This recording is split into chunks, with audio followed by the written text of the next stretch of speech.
শুভ সকাল বন্ধুরা, সবাই কেমন আছো? আশা করি সবাই ভালো আছো। আমিও খুব ভালো আছি। তো সকালেই ঘুম থেকে উঠে ঘরটা ঝাড়ু দিয়ে নিলাম, তারপরে এই খাওয়ার টেবিলটা মুছে ব্রাশ ট্রাশ করে রান্নাঘরে চলে এলাম। আর এই দেখো এখানে জল গরম হয়ে গেছে, তারপর চালগুলো ধুয়ে দিলাম, তারপর বসে পড়লাম সবজি কাটতে।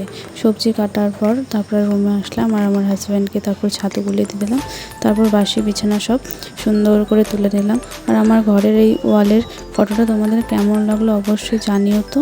এই দেখো বিছানাটা উঠানো হয়ে গেছে, তারপর এখানে মাখিয়েছিলাম পেয়ারা, তারপরে যে পেয়ারা মাখা শাশুড়ি মাকে দিলাম খেতে। শাশুড়ি মা বললো তো খুব ভালো হয়েছে। আর এই দেখো এখানে রান্না হয়েছে মাছের ঝোল, তারপরে যে পাট শাক ভাজা, ঢেঁকি শাক ভাজা, লেবু, লঙ্কা, আর এই যে মাছ ভাজাটা, এটা আমার জন্য।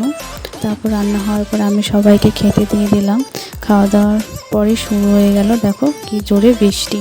আর তারপরে ঘরের রুমে এসে দেখি যে আমার রান্নাটার অবস্থা একদম খারাপ। তারপর দেখো চুটকি বাজিয়ে পুরো চেঞ্জ করে নিলাম, তারপর খেয়ে নিলাম এখানে আমি এক পপকর্ন। তো আজকের ভিডিওটা এতটাই, ভালো লাগলে একটা লাইক করে দিও। টাটা।